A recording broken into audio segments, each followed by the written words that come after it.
안녕하세요. 김태현 목사입니다. 뚜벅뚜벅 메시지. 오늘은 요한계시록 12번째 14만 4천은 무엇을 상징하는가? 14만 4천은 무엇을 상징하는가? 요한계시록 7장 1절에서 17절의 말씀 가지고 함께 뚜벅뚜벅 걸어가겠습니다. 요한계시록 7장은 계시록 중에서도 가장 논란이 많은 부분 중 하나입니다. 여기 언급된 14만 4천 명이란 수 때문입니다. 신천지 등 신흥 종교 교주들이 가장 많이 오용하는 말씀인데, 이들은 14만 4천이라는 수가 구원받을 사람의 실제 수라고 주장하면서 14만 4천 명에 구원받는다고 요한계시록에 말했지 않느냐, 남은 자리가 얼마 안 남았어, 그러니 빨리 들어오라고, 그렇게 사람들을 미혹해 왔습니다. 이런 말에 미혹되지 않으려면 하나님의 심판의 날 구원받을 사람이 정말 누구이며 또 얼마나 될지를 성경적으로 정확히 알아야 합니다. 요한계시록 7장에서 14만 4천 명이라는 수가 나온 그 배경을 살펴보시면, 마지막 일곱째 인이 떼어져 무서운 심판의 바람을 풀어놓으려고 네 천사가 동서남북 네 곳에서 대기하고 있는 상황에서 해 뜨는 데로부터 하나님의 도장을 가진 한 천사가 나타나 잠깐 멈추라고 외쳤습니다. 3절, 우리가 우리 하나님의 종들의 이마에 도장을 찍을 때까지는 땅이나 바다나 나무들을 해하지 말아라. 여기에 나오는 이마에 도장을 찍힌 하나님의 종들이 하나님의 심판의 날 구원받을 사람입니다. 그 사람의 수가 14만 4천 명이라고 했습니다. 4절, 내가 들은 바로는 도장이 찍힌 사람의 수가 14만 4천 명이었습니다. 여기서 말하는 14만 4천 명이라는 수는 상징적인 수입니다. 이스라엘의 12지파와 예수님의 12제자를 곱하면 12 곱하기 12는 144에 해당되죠. 그리고 유대문화에서 헤아릴 수 없는 숫자 의미를 우리는 1000, 이렇게 1000을 곱한 겁니다. 그러므로 14만 4천 명은 셀 수 없을 정도로 많다는 의미입니다. 천군만마라는 표현과 비슷한 거죠. 주님께서 요한계시록 7장에서 요한에게 보여주시는 것은 성도의 마지막은 하나님의 보좌 앞이라는 것입니다. 그러므로 이 땅에서 고난받을지라도 성도가 누릴 영광을 바라보며 두려워하지 말라, 물러서지 말라는 것입니다. 그렇다면 나는 정말 구원받을 무리에 속해 있을까 궁금할 수 있습니다. 이 말을 들여다보지 않고 마음에 성령이 임하셨는지 그것을 확인하면 됩니다. 성령이 임한 사람은 인침을 받은 사람이기 때문이죠. 고린도후서 1장 22절, 그가 또한 우리에게 인치시고 보증으로 우리 마음에 성령을 주셨느니라. 이마에 인쳤다는 건 역시 상징적인 표현입니다. 하나님 자신이 하나님의 자녀들 안에 임하신 것입니다. 이보다 더 분명한 보증이 어디 있겠습니까? 성령께서 하시는 일이 무엇입니까? 예수 그리스도를 알고 믿게 하시는 겁니다. 요한복음 17장 3절, 영생은 곧 유일하신 참 하나님과 그의 보내신 자 예수 그리스도를 아는 것입니다.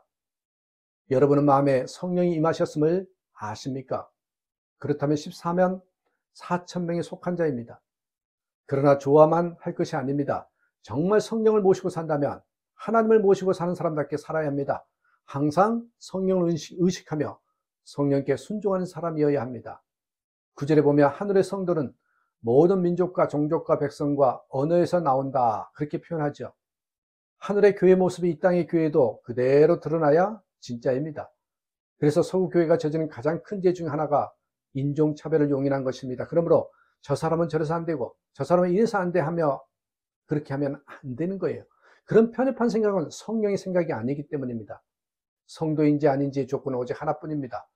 요한은 하늘 성도들이 흰 두루마기를 입었다고 했죠. 그죠? 흰 두루마기를 입고, 흰옷을 입었다는 말은 어린 양 예수님의 피로 깨끗이 씻음을 받았다, 이 말입니다.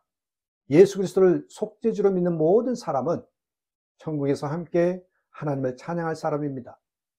요한은 하늘의 성도들이 큰 소리로 하나님을 찬양하는 소리를 들었습니다. 10절, 그들은 큰 소리로 구원은 보좌에 앉아 계신 우리 하나님과 어린 양의 것입니다 하고 외쳤습니다. 왜 이들은 이렇게 소리를 높여 찬양할까요? 천상의 성도들이 경험하는 천국은 이 땅에서 누리는 것과는 차원이 다르기 때문입니다. 예수님의 얼굴을 눈으로 뵈면 어떻게 할까요? 안녕하세요 할까요? 다 엎드릴 것입니다. 하늘에서 모든 성도들이 함께 하나님의 영광을 보며 찬양하는 것은 여기서는 상상하기 어려울 정도로 감격스러울 것입니다. 성도들의 찬송이 얼마나 뜨거웠으면 천사들도 따라서 화답하였겠습니까? 11절. 모든 천사들은 보좌와 장로들과 내 생물을 둘러서 있다가 보좌 앞에 엎드려 하나님께 경배하면서 12절. 아멘. 찬송과 영광과 지혜와 모든 지혜와 감사와 존귀와 권능과 힘이 우리 하나님께 영원무궁하도록 있습니다. 아멘 하고 말하였습니다. 장로 중 하나가 요한에게 흰 두루마기를 입은 큰 무리들이 누구냐고 물었죠. 요한이 아는지 떠본 것 같습니다. 요한이 대답하길 장로님께서 잘 알고 계십니다. 그러자 그가 대답하죠. 14절. 이 사람들은 큰 환난을 겪어낸 사람들입니다. 우리는 성도는 큰 환난을 겪어낸 사람들이라 한 것을 주목해야 합니다. 마귀는 성도들이 편하게 살게 내버려 두지 않습니다.